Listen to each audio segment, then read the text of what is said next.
بسم اللہ الرحمن الرحیم۔ السلام علیکم۔ حضرت ابن عمر رضی اللہ عنہ فرماتے ہیں کہ ایک صحابی رضی اللہ عنہ نے کسی دوسرے صحابی رضی اللہ عنہ کو بکرے کی سیری ہدیے کے طور پر پیش کی۔ انہوں نے خیال فرمایا کہ میرے فلاں ساتھی زیادہ ضرورت مند ہیں، کنبہ والے ہیں اور ان کے گھر والے زیادہ محتاج ہیں، اس لیے ان کے پاس بیچ دی۔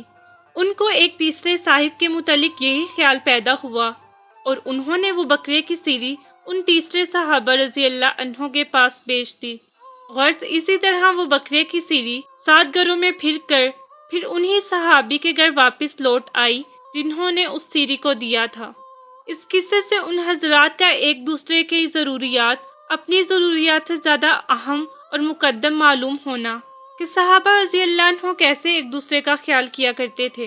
ایسا ہی ایک اور خوبصورت واقعہ ہے۔ حضرت ابو جہم بن حذیفہ رضی اللہ عنہ کہتے ہیں کہ میں یرموک کی لڑائی میں اپنے چچا زاد بھائی کی تلاش میں نکلا کہ وہ لڑائی میں شریک تھے، اور ایک مشکیزہ پانی کا میں نے اپنے ساتھ لیا کہ ممکن ہے کہ وہ پیاسے ہوں تو میں پانی پلا دوں۔ اتفاق سے وہ ایک جگہ اس حالت میں پڑے ہوئے ملے کہ دم توڑ رہے تھے اور جان نکلی جا رہی تھی۔ میں نے پوچھا پانی کا گھونٹ دوں؟ انہوں نے اشارے سے کہا ہاں۔ اتنے میں دوسرے صاحب نے جو میرے قریب پڑے تھے اور وہ بھی مرنے کے قریب تھے آہ کی۔ میرے چچا زاد بھائی نے آواز سنی تو مجھے ان کے پاس جانے کا اشارہ کیا۔ میں ان کے پاس پانی لے کر گیا۔ وہ حشام بن ابی العاص رضی اللہ عنہ تھے۔ ان کے پاس پہنچا ہی تھا کہ ان کے قریب ایک تیسرے صاحب اسی حال میں پڑے دم توڑ رہے تھے۔ انہوں نے آہ کی۔ حشام رضی اللہ عنہ نے مجھے ان کے پاس جانے کا اشارہ کیا۔ میں ان کے پاس پانی لے کر پہنچا تو ان کا دم بھی نکلا جا رہا تھا۔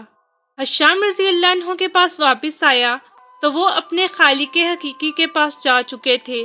ان کے پاس سے اپنے بھائی کے پاس لوٹا تو وہ بھی اس جہان فانی سے رخصت ہو چکے تھے۔ سامعین، اس طرح کے متعدد واقعات احادیث کی کتابوں میں ذکر کیے گئے ہیں۔ یہ وہ صحابہ رضی اللہ عنہ تھے جو آپ صلی اللہ علیہ وآلہ وسلم کے تابعین اور آپ صلی اللہ علیہ وسلم کی مکمل اتباع کرتے تھے۔ یہ لوگ ہمدردی میں ایک دوسرے کے لیے جان دیتے تھے۔ کاش آج بھی آپ صلی اللہ علیہ وآلہ وسلم کی امت آپس میں ایک جان ہو جائے۔